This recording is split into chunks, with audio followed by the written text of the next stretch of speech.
Sur le tarmac de l'aéroport de Bogota, une famille perdue. Cette famille n'est pas n'importe laquelle. C'est celle de Pablo Escobar, le parrain colombien de la cocaïne, le criminel le plus recherché au monde. Ils espéraient se réfugier à Francfort, mais l'Allemagne les a refoulés. La famille Escobar, c'est d'abord le fils du parrain, Juan Pablo. Dans ses bras, sa petite sœur, Manuela. Et derrière, Maria Victoria, la femme de Pablo Escobar. Ils sont fatigués, ne savent plus où aller, mais surtout, ils ont peur. Pablo Escobar est en cavale, et il n'est plus l'homme tout-puissant qui a terrorisé la Colombie pendant des années. L'ennemi public numéro 1 vit désormais comme une bête traquée. De sa cachette quelque part en Colombie, le narcotrafiquant ne peut plus rien pour eux. Escobar avait un talon d'Achille, c'était sa famille, sa fille, son fils, c'était toute sa vie. Ce talon d'Achille, la police colombienne compte bien l'utiliser. Sitôt arrivés, la femme et les enfants Escobar sont placés sous haute surveillance dans cet hôtel. Ils sont devenus des appâts. Il n'y a plus qu'à attendre que le parrain commette une erreur et tombe enfin dans le piège de la police.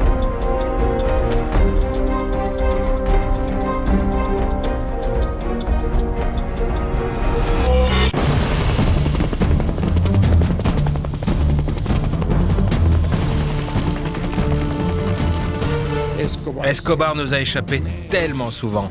C'était vraiment incroyable.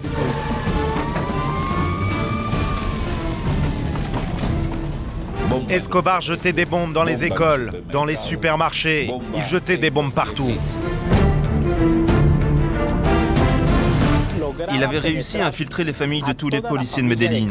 Il savait où vivaient leur mère, leur père, combien de frères ils avaient.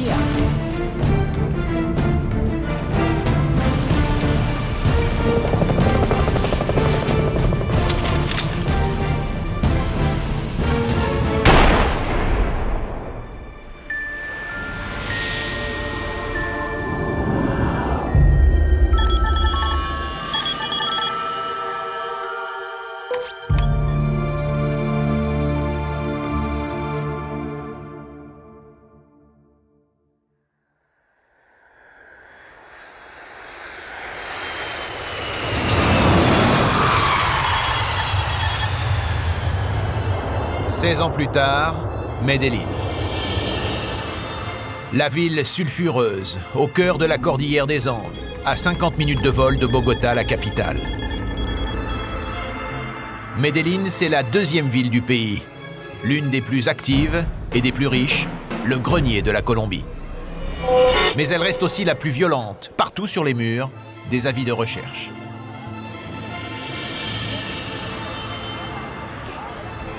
« 16 ans plus tard, Medellín garde sa mauvaise réputation. Les règlements de compte continuent, mais ils se font aujourd'hui entre petits trafiquants de drogue.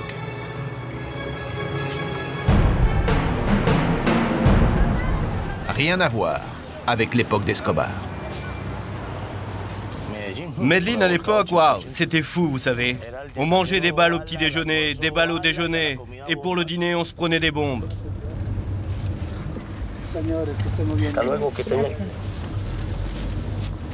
Oui, c'est ça. On se mangeait des balles tout le temps.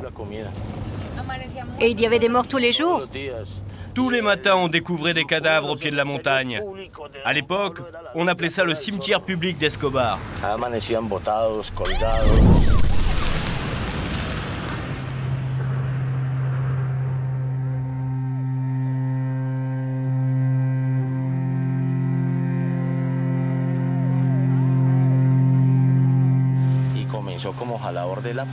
Escobar a commencé sa carrière en volant des pierres tombales.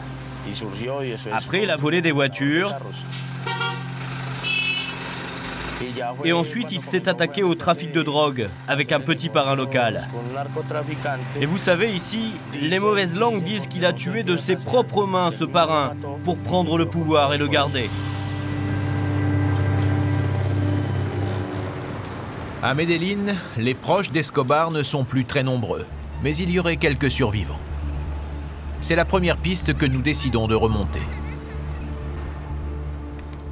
Selon les informations recueillies, un lieutenant de Pablo Escobar serait toujours en vie. Quelques images de lui à l'époque existent. Nous les avons retrouvées. Il s'agit de cet homme, John Jairo Velasquez, alias Popeye.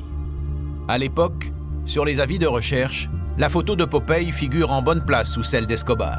Il était accusé de plusieurs meurtres. Selon nos sources, l'homme est en prison depuis plusieurs années. Notre enquête nous apprend que Popeye est passé par les quartiers les plus sûrs de la vieille prison de la Modelo à Bogota. Une prison où la violence était quasi quotidienne, où les prisonniers eux-mêmes faisaient souvent la loi. Depuis, l'ancien bras droit d'Escobar a été secrètement transféré en lieu sûr. Pendant plusieurs jours, Popeye est introuvable, personne ne sait où il se trouve. Mais finalement, notre ténacité va être récompensée.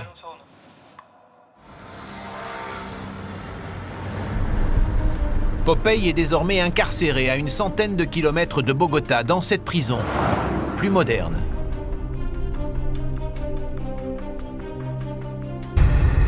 En fait, une centrale de haute sécurité où sont enfermés bloc par bloc assassins de droit commun, trafiquants de drogue, tueurs à gages. Ici, jamais aucune caméra ne pénètre. Trop dangereux. Devant notre insistance, une autorisation exceptionnelle nous a été accordée. Un entretien en tête-à-tête avec celui qui était à l'époque le lieutenant le plus fidèle. Il est le mieux placé aujourd'hui pour raconter ce qu'a été au quotidien la cavale de Pablo Escobar. À l'époque, à Medellín, il y avait plus de 1500 hommes à nos trousses. Des Israéliens, des Anglais, des Américains, les services secrets colombiens, la CIA, la DEA, la section de recherche. Et j'en oublie sûrement. Tout le monde nous pourchassait. Popeye ne contestait jamais un ordre de son patron. Exécuteur des basses besognes, il a revendiqué 250 assassinats sur les 10 000 qu'aurait commandité Escobar. Un jour, j'avais une femme très importante à aller tuer à Carthagène.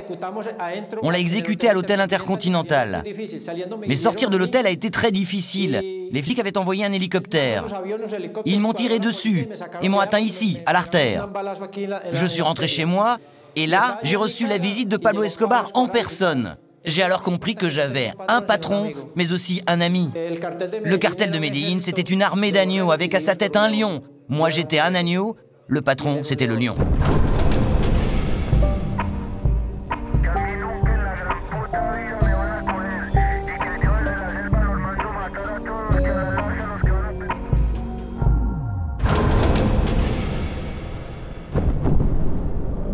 Milieu des années 70. C'est la toute-puissance d'Escobar. À la tête d'une horde de cousins et d'amis, il règne sur le trafic de drogue. À leur côté, une armée de tueurs. On les appelle ici les sicarios. 300 hommes dévoués corps et âme. Le fameux cartel de Medellín, ce sont eux. La spécialité de ce cartel, le commerce de cocaïne.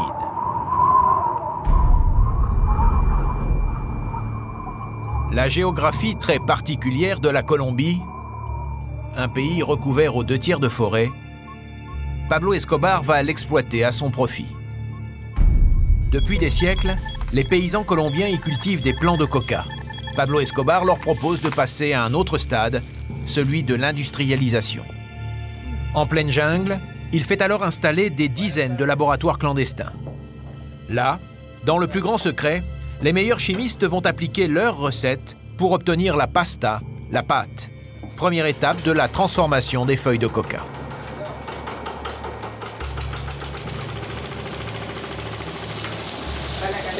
Là, il y a du kérosène mélangé à de l'eau. Et on ajoute 20 centilitres d'acide. Après, on rajoute de l'ammoniac pour séparer la coca et ça la fait blanchir. Sinon, on peut filtrer avec ce torchon. Voici donc la pasta qui, une fois sèche et raffinée, donnera de la poudre blanche, la fameuse cocaïne. La suite, Pablo Escobar la révolutionne également. Pour transporter sa marchandise, il multiplie les routes, par la mer, par les airs. À coups de centaines de kilos, la cocaïne est acheminée vers les États-Unis et l'Europe. À cette époque, cette drogue est à la mode, la demande explose, le fléau de la cocaïne se mondialise. Escobar n'est jamais à court d'idées. Pour livrer à domicile ses bons clients américains, il va même jusqu'à faire construire ce sous-marin. En 1980, Escobar s'est définitivement imposé. Il est devenu le parrain mondial de la cocaïne, audacieux, cruel, incontournable. Il avait instauré une taxe sur tous les envois de cocaïne. Par exemple, si un trafiquant expédiait 100 kilos, Escobar lui disait « Écoute, moi j'en prends 50 parce que je te protège contre la police et l'État colombien. » Et si le gars ne voulait pas payer, il le tuait. En 10 ans à peine, Escobar a changé d'envergure et de statut. De pilleur de tombes à Medellín, il est devenu le roi de la cocaïne. Un parrain tout-puissant et multimilliardaire, sa fortune à l'époque est estimée à 5 milliards de dollars. Tout cet argent lui donnait une telle confiance que bientôt, il s'est senti propriétaire de l'État. Et comme si son pouvoir n'avait plus de limite, Escobar pousse le culot jusqu'à se faire photographier avec son fils devant les grilles de la Maison-Blanche. À Miami, en Floride, c'est son argent sale que le narcotrafiquant investit dans l'immobilier, au nez et à la barbe des autorités américaines. Escobar devient le pire cauchemar des États-Unis. À Washington, la justice fédérale demande son extradition immédiate. C'est alors qu'il forme avec ses amis trafiquants un groupe appelé les Extradables. Ils ont ce mot d'ordre incroyable, plutôt un cercueil en Colombie qu'une cellule aux États-Unis.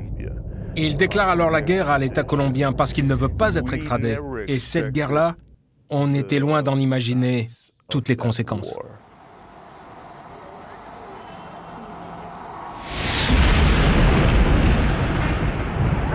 La vraie nature d'Escobar se révèle alors, celle d'un psychopathe. Il fait massacrer tous ceux qui ont promis de l'extrader.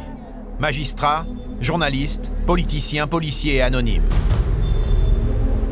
Pour la Colombie, ces années-là sont terribles. On estime à 10 000 le nombre de ses victimes, directes ou indirectes. Parfois, on allait sur place et on voyait des corps déchiquetés, des enfants morts, des bébés. Tout simplement parce que leurs parents étaient là, au mauvais endroit, au mauvais moment.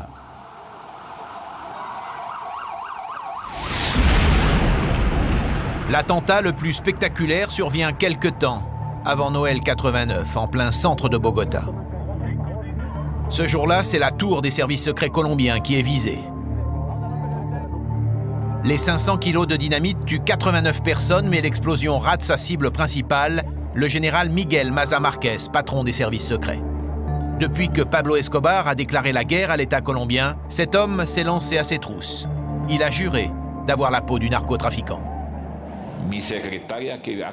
Ma secrétaire a été écrasée sous les décombres. Tous mes gardes du corps tués. En dessous, il y a eu 10 étages pulvérisés. Il y avait des morts partout, des gens mutilés, sans tête. Et moi, il m'a fallu beaucoup de temps pour sortir de ce cauchemar. J'ai même eu besoin de voir un psychiatre pendant 10 ans. C'est le coup de trop. Le gouvernement colombien décide de se débarrasser du parrain. Sa tête est mise à prix. Il devient l'ennemi public numéro 1. Pablo Escobar, alias le Docteur, disparaît dans la nature. C'est justement dans la Sierra qu'une équipe de télévision française le retrouve au détour d'un reportage. La rencontre est un scoop mondial, la première fois qu'un journaliste étranger filme le narcotrafiquant. Pablo Escobar va en profiter pour justifier son business.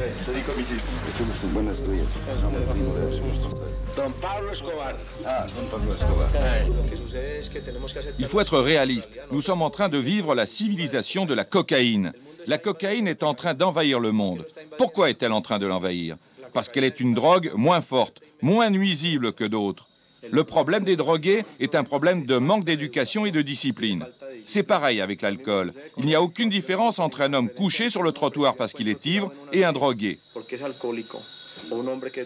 Et un peu plus tard, le parrain démonte les arguments américains contre le commerce de la cocaïne. Actuellement, c'est la cocaïne qui est dangereuse. C'est elle le mal, parce qu'elle échappe au contrôle des Américains, parce que ce sont les Colombiens qui la produisent. C'est ça le problème fondamental. Cette année-là, le cartel de Medellín exporte 300 kilos de cocaïne par jour aux États-Unis. Pour les Américains, il est plus que temps d'en finir. Une fois encore, l'extradition du parrain est réclamée. Recherché dans son pays, traqué par la justice américaine, Escobar est coincé. Il décide alors de tenter un coup, marchander sa liberté avec le gouvernement colombien. Un véritable va-tout pour éviter d'être livré aux Américains.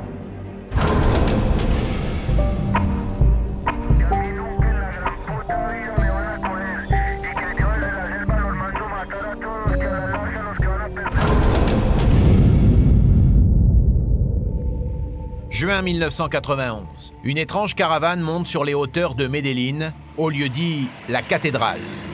Dans les voitures, le parrain flanqué de ses tueurs. Escobar accepte de se rendre à la justice, mais dans une prison qu'il se fait construire à partir de plans qu'il fait dessiner.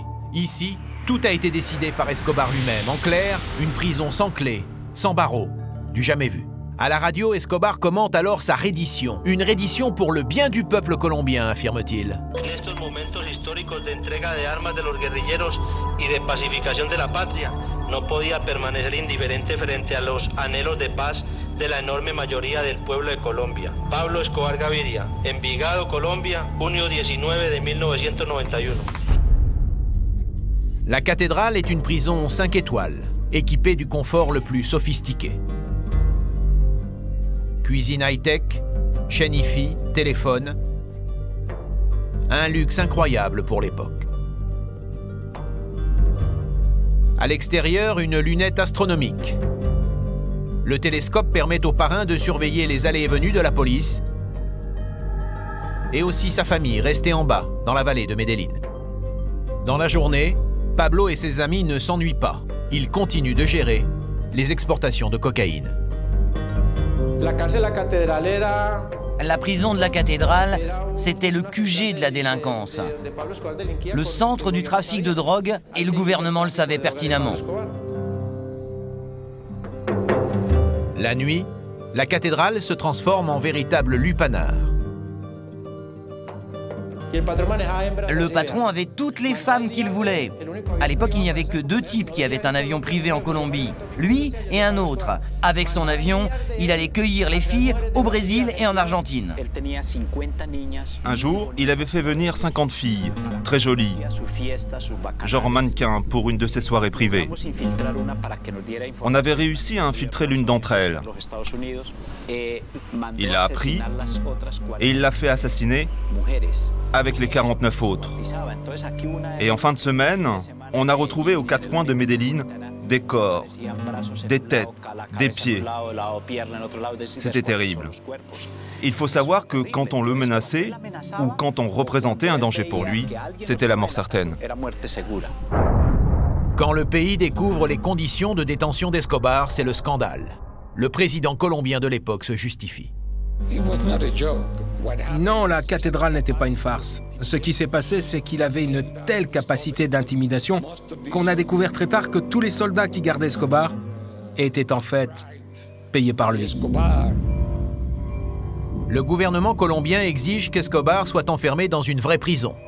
Celui-ci flaire le piège, il refuse.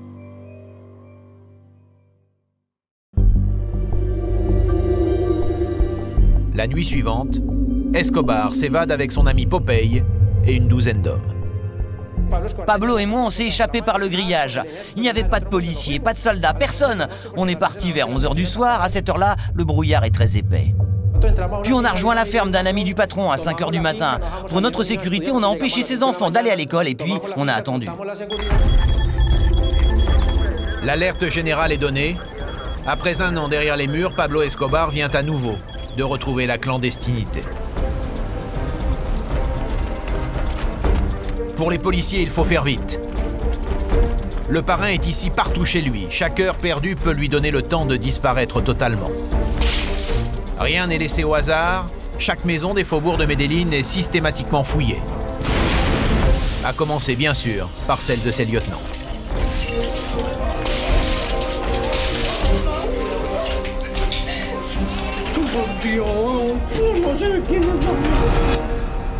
Au petit matin de ce 22 juillet 92, il faut se rendre à l'évidence.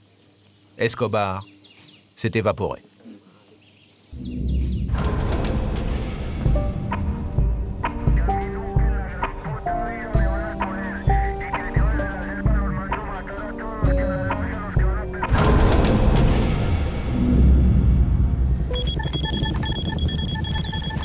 Le gouvernement de Bogota est exaspéré. 24 heures à peine après l'évasion, il crée le bloqué de Busqueda, une section de recherche spécialement affectée à la traque d'Escobar. Elle est logée en plein centre de Medellín. Une unité d'élite, 1000 policiers et soldats surentraînés, triés sur le volet. L'état-major s'assure qu'ils n'ont pas de famille dans la ville, qu'ils ont tous un compte à régler avec Escobar pour un cousin, un frère ou un père assassiné.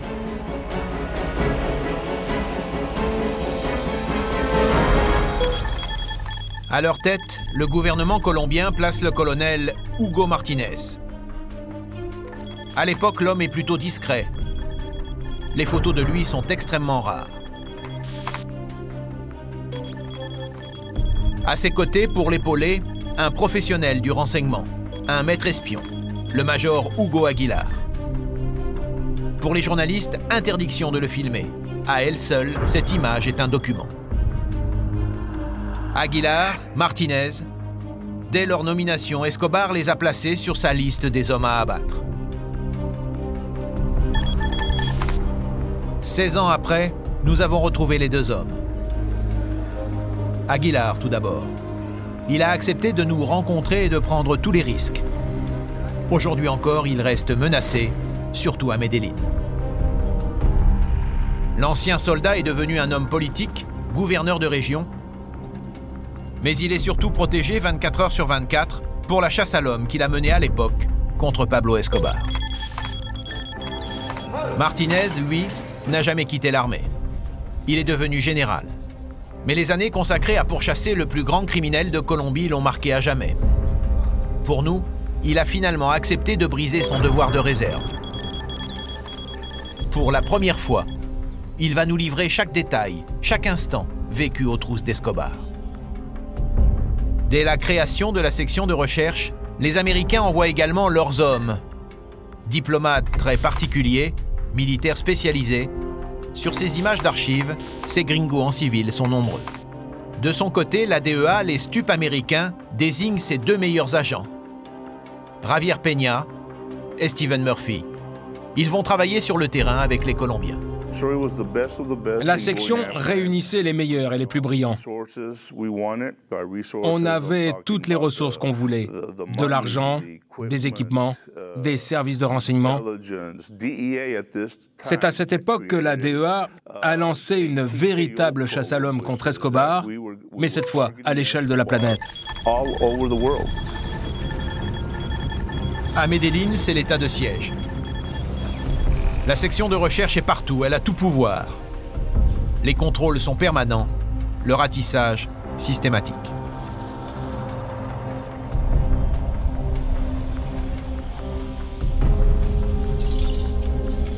Les premières semaines, dans le filet des policiers, peu de choses. Armes, téléphones, dynamite, du classique à Medellín. Classique aussi l'arrestation de second couteau. En vérité, ce qu'espèrent les policiers, c'est trouver l'indic, l'informateur, qui les fera remonter jusqu'à Escobar. Se busca a Pablo Escobar Gaviria. Recompensa 2.700 millones de pesos.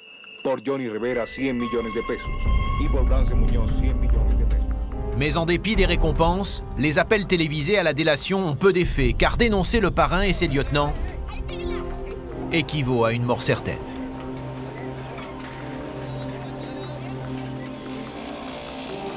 Résultat, les mois passent et Escobar demeure introuvable. Malgré la lassitude et les risques, la section de recherche est obligée de vérifier chaque tuyau. Et souvent, les informateurs les ramènent à Envigado, le quartier d'enfance d'Escobar. Il faut se souvenir que les gens le protégeaient. Pour beaucoup, c'était Robin des Bois. Il avait aidé les pauvres, il avait construit des églises, distribué beaucoup d'argent. En fait, ces gens l'idolâtraient, et donc ils le cachaient.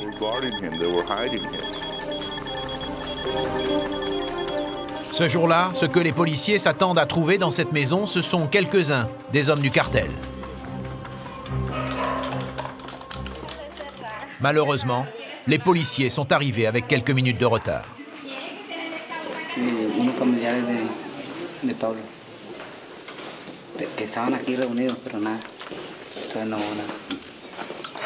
Pour le bloquer, les fiascos comme celui-ci vont se répéter. Des soldats d'élite, des informateurs bien rétribués, cela ne suffit toujours pas. Pour attraper Escobar, il faut envisager autre chose. La priorité est désormais donnée aux télécommunications. Les Américains envoient un avion radar AWACS et font tourner en permanence un bimoteur détecteur de fréquences vocales. Dans une chasse à l'homme, c'est une première. Du coup, le colonel Martinez et ses hommes peuvent écouter des centaines de conversations au téléphone et à la radio, sans interruption, tous les jours, 24 heures sur 24. Jusqu'à ce petit matin de mars 93. On entend Escobar entamer une discussion avec son fils depuis son portable. Le problème, c'est qu'il se déplace beaucoup. Le bimoteur américain qui tourne sans cesse au-dessus de Medellín parvient tout de même à localiser la fréquence de l'appel. Le pilote m'envoie immédiatement les coordonnées. Et moi, je les reporte sur une carte de la ville pour connaître la zone exacte de l'appel. Cette fois, les calculs de triangulation indiquent une résidence dans la banlieue chic de Medellín. Escobar y est, c'est sûr, il ne reste plus qu'à le cueillir. À l'aube, l'assaut est donné. La maison est perquisitionnée.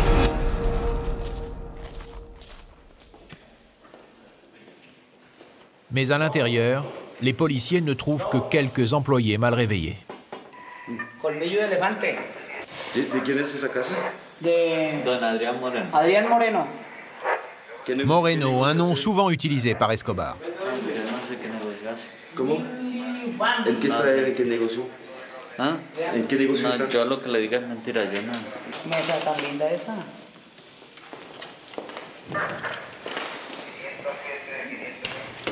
À l'étage, les policiers ne sont pas au bout de leur surprise. Tout y est extravagant, comme dans toutes les résidences où vit le parrain de Medellín.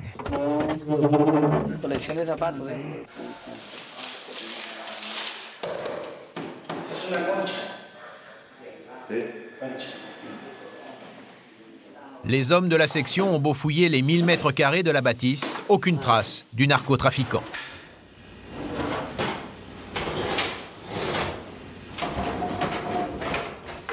Le lit est défait, encore chaud. Une fois de plus, Escobar a été prévenu à temps.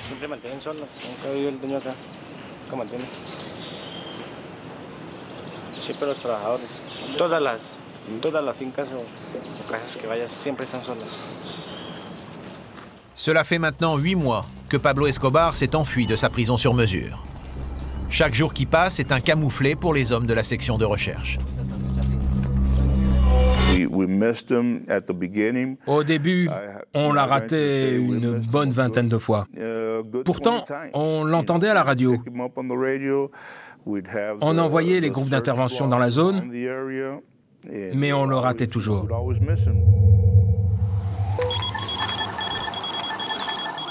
Au fil du temps, Pablo Escobar devient de plus en plus populaire. Sa cavale et surtout sa baraka en font un véritable héros. Dans les rues des quartiers pauvres, ils sont nombreux désormais à vouloir le protéger. Si Pablo venait ici, il n'aurait même pas besoin de me demander l'hospitalité. Il est ici, chez lui, quand il veut.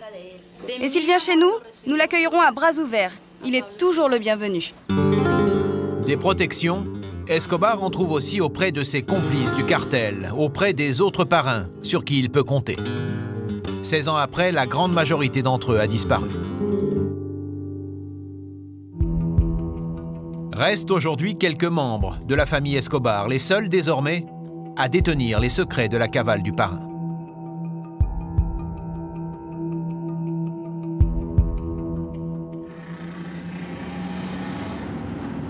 Ce sont donc eux que nous allons chercher à rencontrer.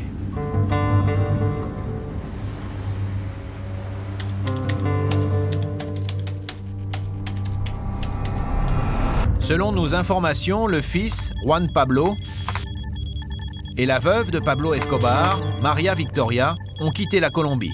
Ils se sont réfugiés en Argentine. Seul son frère Roberto et sa sœur cadette, Alba Marina, vivent encore à Medellín.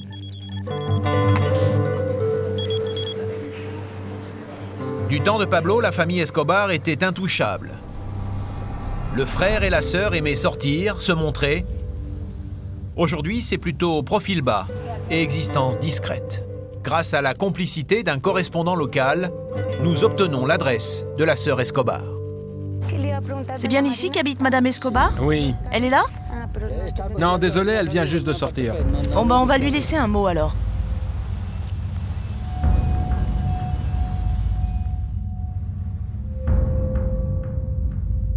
L'attente à l'hôtel va durer 3 jours. Aucun appel, aucune réponse à notre proposition de rendez-vous.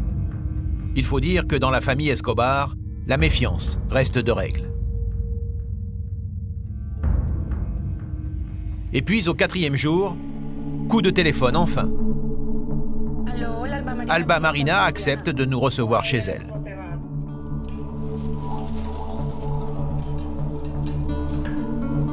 On le sait maintenant. Alba Marina a été la complice d'Escobar pendant la traque, la persécution, comme elle dit. Elle connaît donc tous ses secrets et voue toujours à son frère une profonde admiration. Ah, ça, c'est ma photo préférée de Pablo. À l'époque où il faisait de la politique. Il a l'air si heureux. Personne ne sait que j'ai gardé tous ces souvenirs. Tout ça, ce sont les objets de Pablo que j'ai récupérés dans les différentes cachettes. Là, ce sont les tennis qu'il utilisait.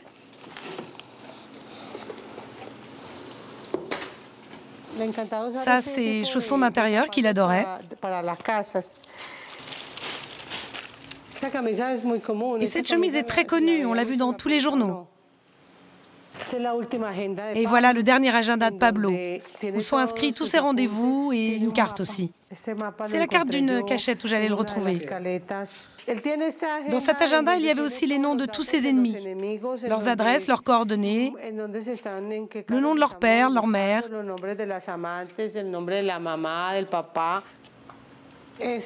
Et voilà le postiche avec lequel il se déguisait.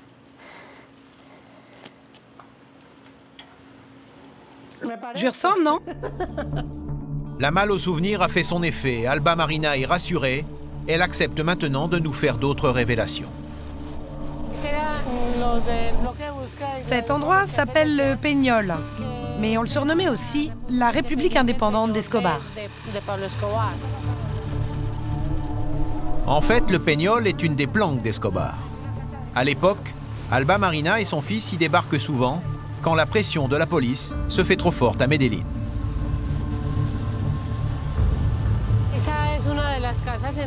Vous voyez ces maisons? C'est là que Pablo venait se cacher. Selon les circonstances, il y passait 3, 4 jours, parfois même une semaine. La sœur apporte à son frère en cavale des vivres, des lettres et des informations dans le plus grand secret. Malgré le risque, elle est souvent accompagnée de son fils Francisco. Tout ça, c'était à nous. On possédait toutes les fermes autour du lac. Pablo les avait données à des amis sûrs ou à des parents. Et cette maison où nous sommes appartenait en fait à un de ses cousins. Même entouré de sa famille et de ses proches, le parrain reste sur le qui-vive. Je me souviens très bien qu'on avait 25 ou 30 maisons éparpillées dans tout Medellín. On ne restait jamais au même endroit. Je me rappelle surtout qu'on devait bouger toutes les semaines, tous les mois. C'est là que j'ai appris à déménager en 6 ou 7 heures.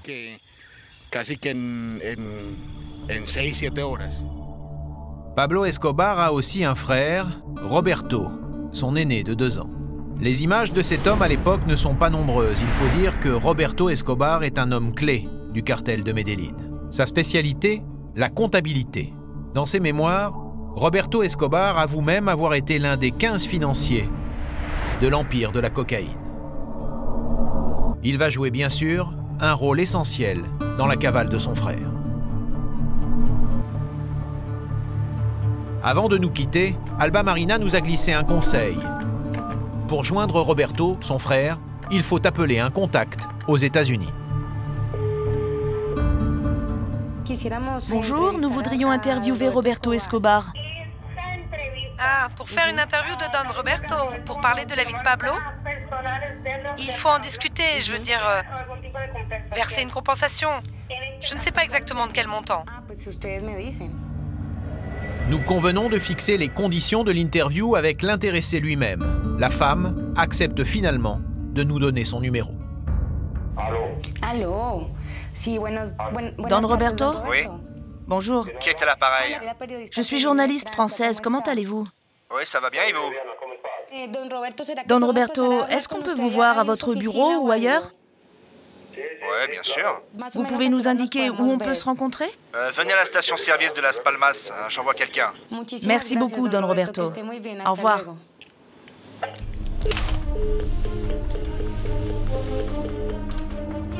Le rendez-vous nous a été fixé en plein quartier résidentiel de Medellín. Seule condition imposée, que l'on vienne sans caméra. Nous décidons malgré tout de filmer cette rencontre.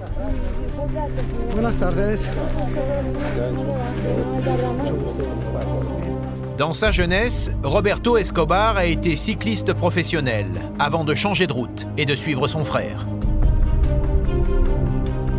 Aujourd'hui encore, sur les murs, s'étalent en noir et blanc les souvenirs de cette époque. Ces années dans le cartel et dans le trafic de cocaïne, Don Roberto ne souhaite plus y revenir, sauf pour les producteurs d'Hollywood, à qui il a promis l'exclusivité de son témoignage. L'histoire de la cavale de Pablo, moi je la connais bien. Je suis même un des mieux placés pour la raconter, vous savez. J'ai vécu aux côtés de Pablo depuis 1983. On était les meilleurs amis du monde, des frères inséparables. On a tout fait ensemble, on a voyagé ensemble, on est allés partout. Même pendant la grande traque, vous savez.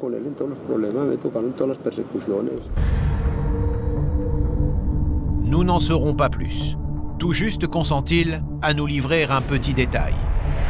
Pendant la cavale de Pablo, jamais il n'est resté sans nouvelles. Dans sa cellule, Roberto a trafiqué un téléphone qu'il avait caché dans la télévision. Et c'est comme ça qu'il a continué à communiquer avec son frère.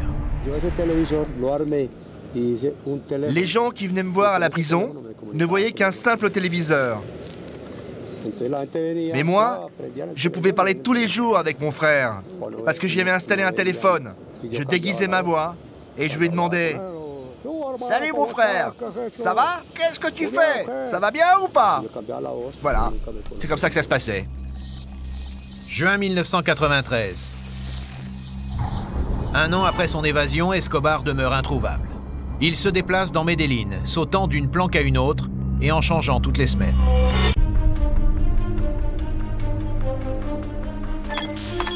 C'est une de ses tantes, Luzmila, qui lui fait les courses et la cuisine. À chaque rendez-vous qu'il lui fixe, elle découvre un nouveau quartier. Voilà, c'est ici. Là, au 3e étage. Dans la journée, il se tenait sur le balcon avec une serviette sur la tête. Il regardait les gens passer dans la rue. Je lui disais « Alors Pablo, tu prends le soleil ?» Et on rigolait tous les deux. Dans sa fuite, Escobar profite aussi d'un rempart d'amis et de maîtresses, toujours prêtes à le cacher.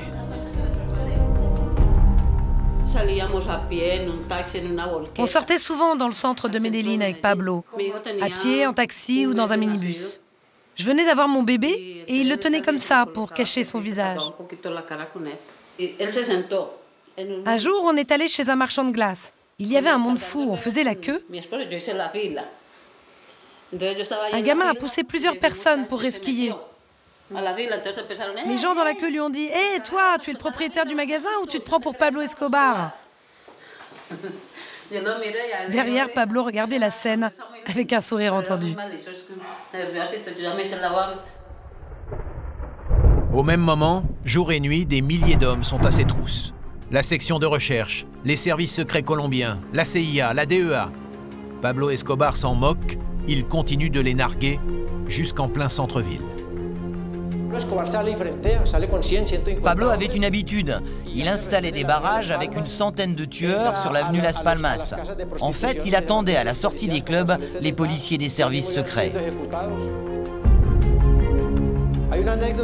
Je vais d'ailleurs vous raconter une anecdote à ce sujet.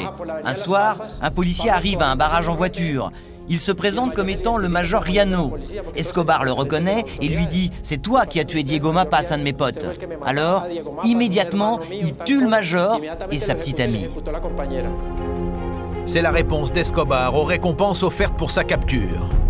Il offre $2000 pour chaque policier assassiné. 1600 vont ainsi tomber sous les balles de ses tueurs. Dans les rues de Medellín, c'est l'hécatombe. La caserne de la section de recherche devient le théâtre d'enterrement quotidien.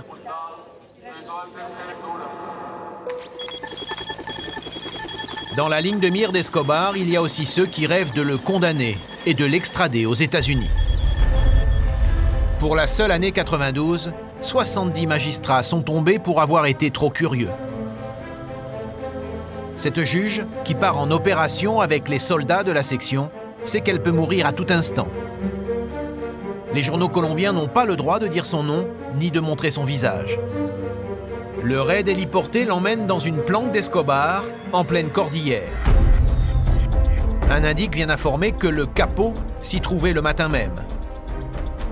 L'agent de la DEA, Steve Murphy, fait aussi partie du voyage. Normal, pour la capture de l'ennemi public numéro 1, les Américains veulent être sur place.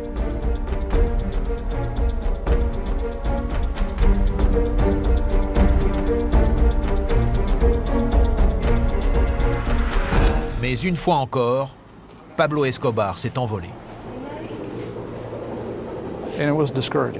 C'était décourageant.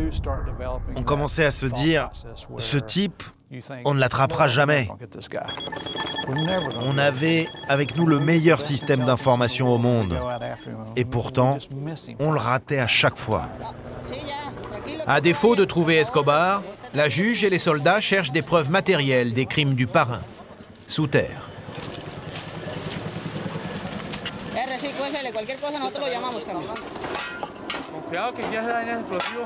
Esperar porque falta un poco de cosas, cosas comunes y que matan a la gente y la han enterrado.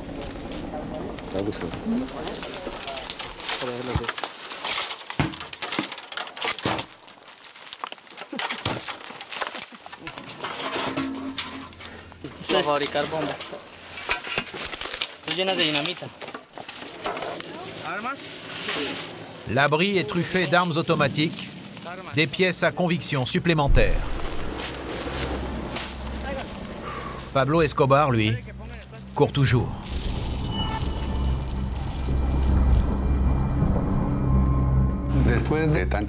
Il y avait eu tellement d'opérations ratées qu'à la fin, on avait perdu notre crédibilité et notre courage. Nos chefs commençaient à douter. On parlait de nous remplacer, de changer de stratégie. Nous sommes à l'automne 93. Le gouvernement colombien décide d'accentuer un peu plus la pression. Il triple la récompense. La tête d'Escobar vaut désormais 1 milliard de pesos, 5 millions de dollars. À la télévision, les campagnes de délation se multiplient. Les systèmes d'écoute se perfectionnent. Escobar est un des rares à posséder un portable à l'époque. Mais il sait qu'il doit bouger en permanence, ne jamais parler plus de 3 minutes pour empêcher la police de le localiser. Un jour, un technicien américain nous avertit qu'il avait des informations très précises. Il avait localisé un point d'émission exact dans une planque.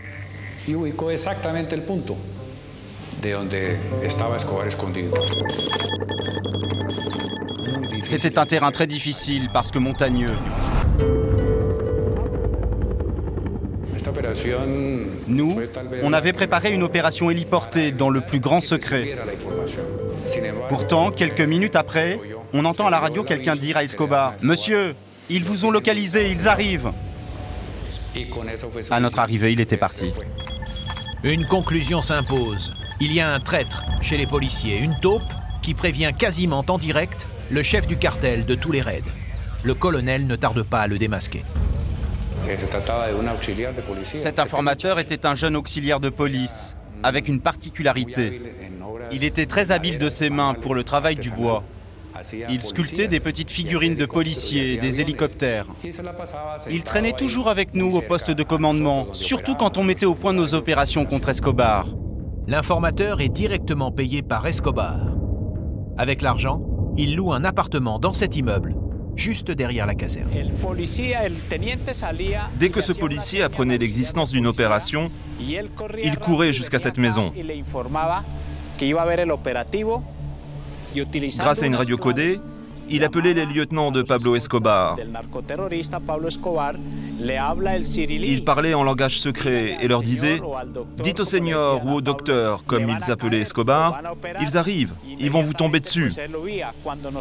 Et quand nous arrivions sur les lieux, il n'y avait plus personne. Nous tombions sur un groupe armé qui nous tirait dessus. Et c'est comme ça que tant de policiers ont été assassinés.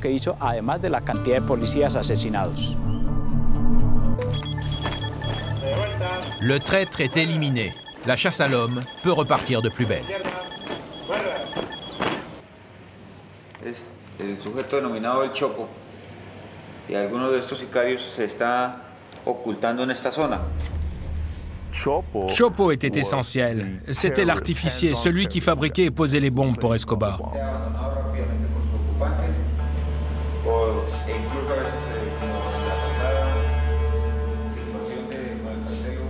Nosotros tenemos nuestro álbum acá para operaciones, ¿sí? Entonces el sujeto que estamos buscando nosotros es este. Le changement de tactique est total. L'objectif est désormais d'isoler Escobar en supprimant un à un tous ses lieutenants. Ce soir-là, c'est le tour de Mario Castaño, alias El Chopo. L'opération contre El Chopo est un succès. Elle sera suivie de beaucoup d'autres. Les cadres du cartel de Medellín tombent les uns après les autres. Pablo Escobar est fragilisé. À la fin, Escobar n'a plus personne de solide autour de lui. Il n'a plus de leader et il n'a plus de garde du corps. La peur change alors de camp. De prédateur, le parrain devient gibier. D'autant qu'entre en jeu un nouvel ennemi, les persécutés par Pablo Escobar, surnommés à Medellín les Pepes. Les Pepes étaient un groupe de criminels qui avaient fait partie du cartel de Medellín. Ils se sont séparés d'Escobar et ont commencé à le combattre. À leur tête, 2 redoutables trafiquants, 2 anciens complices d'Escobar, révoltés par sa paranoïa et sa cruauté. À la différence de la police, les Pepes connaissent tous les secrets, toutes les habitudes du chef du cartel.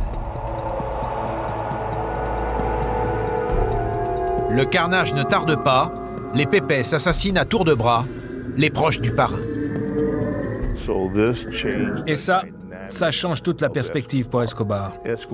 Il commence vraiment à s'inquiéter pour sa famille. En fait, les Pépès usent des mêmes méthodes qu'Escobar. Ils visent la famille.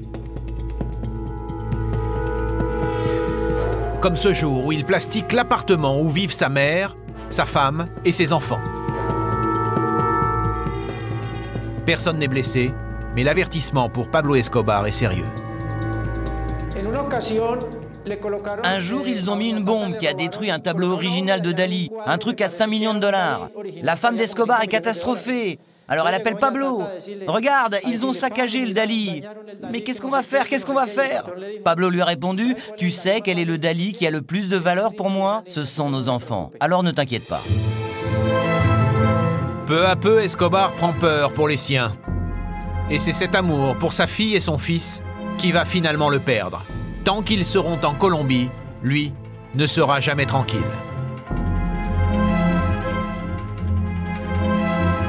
Alors il décide de les envoyer en Europe, plus précisément en Allemagne.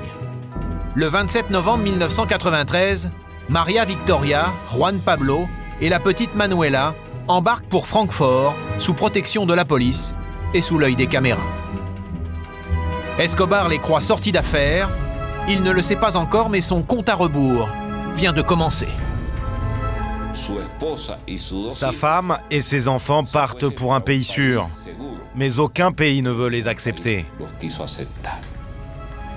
L'avion fait des va-et-vient et se repose en Colombie. Personne ne voulait plus entendre parler de Pablo Escobar. À la suite de pressions diplomatiques, le gouvernement allemand finit par les refouler. Le 29 novembre, la famille Escobar est de retour en Colombie sous la protection du gouvernement, sans imaginer une seule seconde qu'ils sont tombés dans un piège tendu par les Américains et les autorités colombiennes. J'étais sûr qu'une fois refoulé d'Allemagne et de retour en Colombie, la famille exercerait une pression terrible sur Escobar.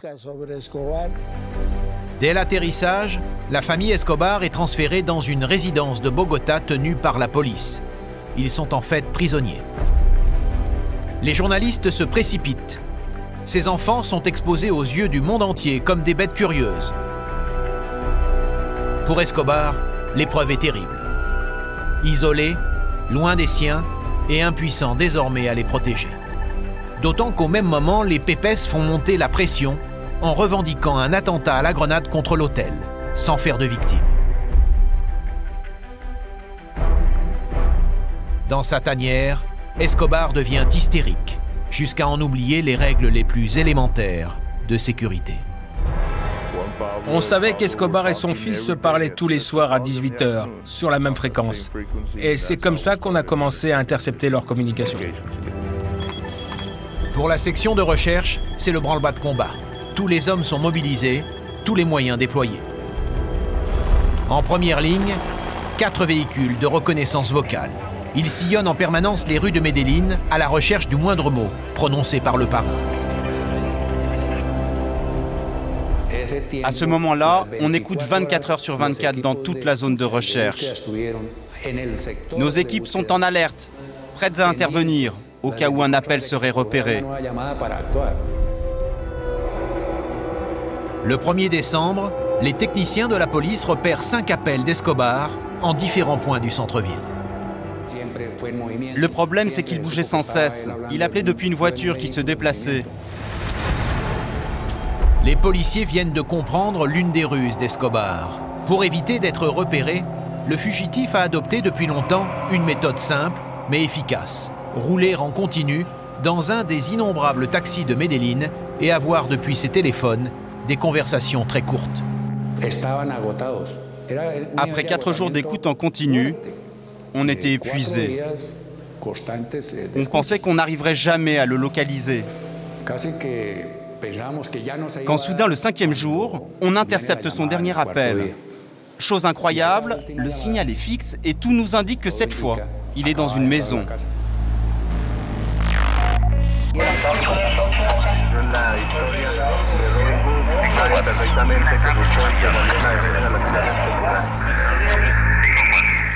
Le premier policier parvenu sur place confirme l'information.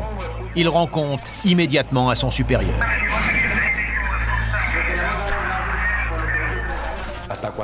Et là, ce policier me dit « Ça y est, j'ai identifié la maison. Je suis en face de la maison. Je crois que je le vois. Oui, il est près de la fenêtre. Il a un téléphone à la main. » Plus de doute. Le groupe d'intervention se précipite. Il est dirigé par le major Aguilar.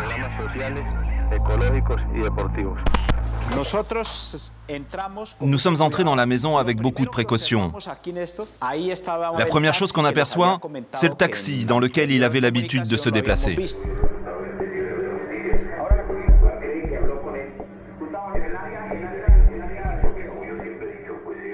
Et là, j'entends Pablo parler au téléphone. Il se trouve au second étage. On commence à avancer. Avec mon fusil, je mène la marche, en silence, très lentement.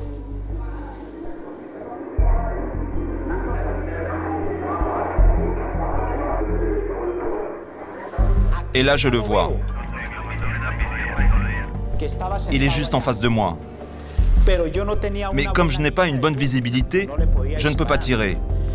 J'avance alors un peu, il se retourne et me voit. Il dit « Qu'est-ce qui se passe ?» Puis il lâche son téléphone, sort son revolver et me tire dessus. Je monte en courant. J'ai mon pistolet à la main. Je tire et le touche dans le dos. Le policier qui est derrière moi prend son fusil et tire à son tour. Il l'atteint ici, en pleine tempe. La balle entre ici et ressort par là. Et soudain, il se jette par la fenêtre. Je saute aussi. C'était rude parce que la fenêtre à l'époque était beaucoup plus haute. J'avance, je lui retire son pistolet, je prends la radio, j'appelle mes chefs et je crie « Vive la Colombie ! Pablo Escobar est mort !»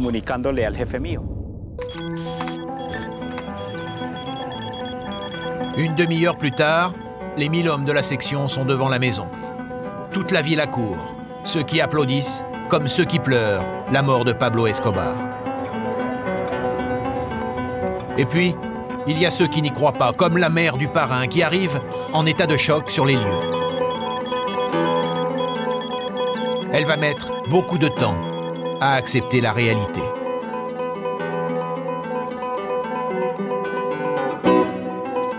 Main sur le visage, l'agent américain Steve Murphy se faufile dans la foule des militaires. Il ne voulait pas rater le trophée après plusieurs années de chasse impitoyable. Tout le monde était ravi, mais très fatigué. Vous ne pouvez pas imaginer la pression que nous avions sur les épaules, surtout si on pense que la police colombienne aurait pu rater son coup encore une fois.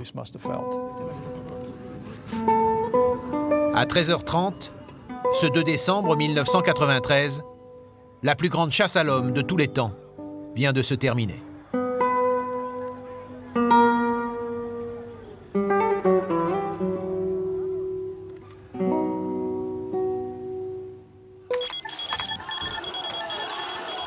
Pablo Escobar est enterré dès le lendemain aux portes de Medellín. 10 000 personnes sont présentes dans une communion qui frise parfois l'idolâtrie. Dans un coin, il y a les femmes de la famille, écrasées par la foule qui veut toucher la dépouille une dernière fois.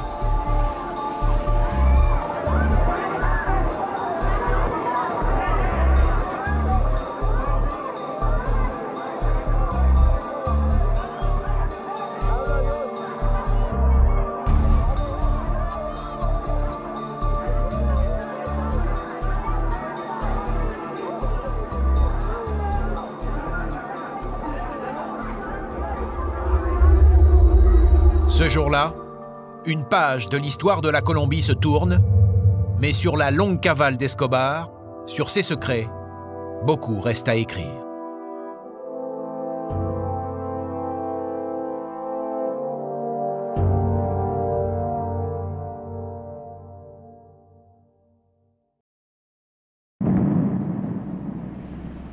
16 ans après la disparition de l'homme le plus recherché du monde, reste un dernier mystère. Où est passée la fortune du parrain de Medellín?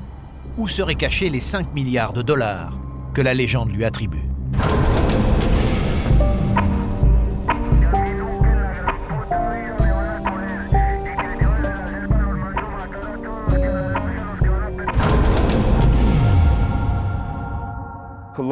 Les trafiquants colombiens avaient l'habitude d'enterrer leur argent. Escobar l'avait fait, c'est sûr.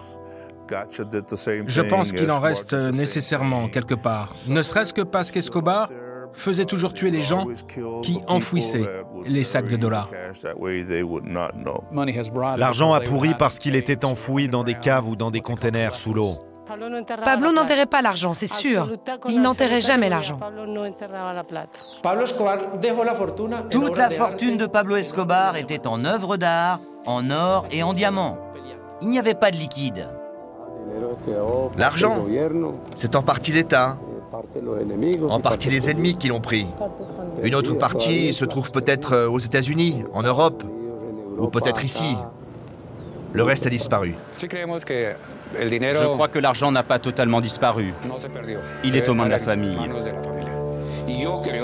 Je crois que c'est sa famille qui profite de l'argent. Parce que l'argent de Pablo Escobar, personne ne l'a jamais retrouvé en Colombie. Si c'est vrai qu'il possédait autant de millions, je pense que lui-même ne savait pas combien. Même avec 50% de cette somme, sa femme et ses enfants doivent être archi-millionnaires aujourd'hui en Argentine. Ces affirmations du général Maza, nous avons voulu les vérifier. Buenos Aires, capitale de l'Argentine. Après la mort du parrain, Maria Victoria et ses 2 enfants se sont bien installés ici. Mais ils se sont fondus dans la masse et ont changé d'identité. Maria Victoria est devenue Maria Isabel. Juan Pablo s'appelle désormais Sebastián Marroquín.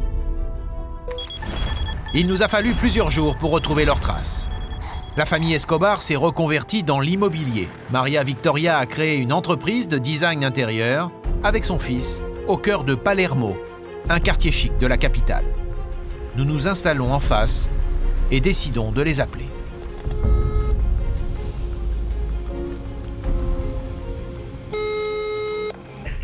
Allô, studio, bonjour.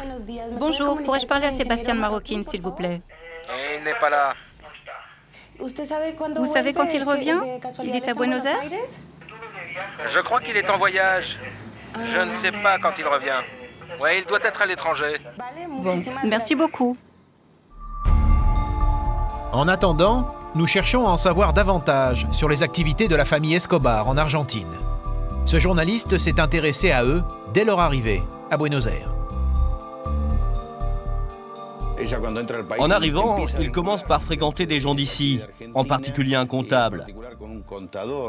Au début, Maria Victoria et ce comptable ont une relation amicale, puis ils deviennent amants. Et ensemble, ils achètent un appartement. C'était leur petit nid d'amour. C'est de cet appartement que Maria Victoria et son amant organisent le blanchiment d'argent. Le comptable commence à faire des allers-retours en Colombie et rapporte des valises de billets, des valises à double fond qui pouvaient contenir jusqu'à 400 000 dollars. Entre 95 et 99, en à peine 5 ans, il a été prouvé qu'il a fait entrer 2 millions de dollars. Mais on estime que ça pourrait monter jusqu'à 10. Mais l'amour de Maria Victoria est bientôt trahi, car c'est l'argent qui intéresse le comptable. Il est de plus en plus gourmand et fait chanter Madame Escobar pendant 5 ans. En 1999, coup de théâtre. Toute la bande est arrêtée. Maria Victoria, son fils, Juan Pablo, et le maître chanteur. Très vite, ils sont relâchés. Les magistrats n'ont jamais pu prouver que leur patrimoine provenait du trafic de drogue.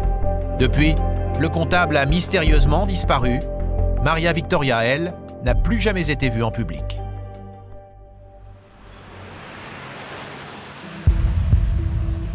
Notre planque se poursuit devant le bureau des Escobar.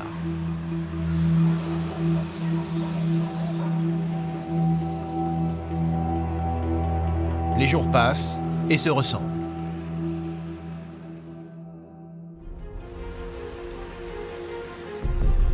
Au 4e jour, enfin, du nouveau dans notre voiture.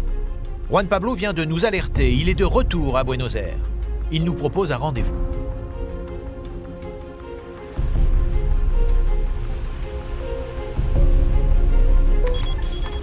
Pas de doute possible. De profil, c'est le portrait de son père. Le fils du parrain a maintenant 32 ans. Il a fait table rase du passé. C'est aujourd'hui un designer reconnu en Argentine, marié et bientôt père de famille. Pour ce rendez-vous avec le fils du parrain colombien, nous décidons de nous équiper d'une caméra discrète.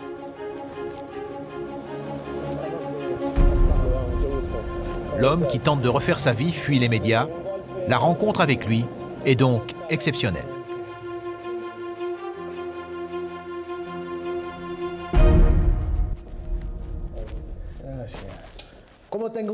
Comment dois-je vous appeler? Juan Pablo ou Sébastien? Sébastien. Juan Pablo, pour moi, c'est l'histoire ancienne. Ça, c'était ma vie d'avant. Où est passée l'immense fortune de votre père? Qu'est devenu son argent? La réponse est très simple. Oui, mon père a été immensément riche. Mais il faut que je vous dise quelque chose. À un moment, il a laissé tomber le trafic et il a investi toute sa fortune dans la guerre contre l'État. Et vous savez, tout ça coûte très cher, en armes et en hommes. Et en dehors des dépenses d'armes et d'explosifs, une masse considérable d'argent a été dilapidée pour corrompre des gens. En fait, il avait acheté tout le pays. Oui, le pays tout entier, tout entier. Dans le bureau de mon père, je voyais défiler toute la journée toutes sortes de gens importants. Par exemple, il était en réunion avec un officiel. Et dehors, les policiers de l'escorte montaient la garde. Et puis à la fin de la réunion, il passait dans le bureau pour se faire payer. Un jour, c'était des policiers, un jour des politiques. J'ai même vu un ex-président de la République. Il arrosait tout le monde, papa, et il leur disait « Tenez, voilà votre chèque, merci beaucoup ». Dans le dossier Escobar, la justice argentine a fini par rendre un non-lieu. Mais quand on est le propre fils du roi de la cocaïne, impossible d'échapper aux soupçons sur l'origine de sa fortune. On nous accusait d'avoir blanchi, disons, $1 million en 5 ans. Et moi je leur répondais, si ce que vous dites est vrai, alors on est les pires blanchisseurs d'argent de l'histoire. Parce que quand tu laves l'argent de la coke, $1 million, c'est rien. Juste de l'argent de poche pour te payer un café. Que sont devenus les milliards d'Escobar? Dorment-ils dans des comptes à numéros ou quelque part sous terre? Ou alors ne sont-ils qu'un fantasme?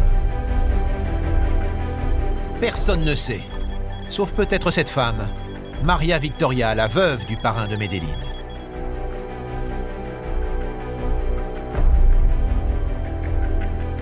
Elle a refusé de nous rencontrer.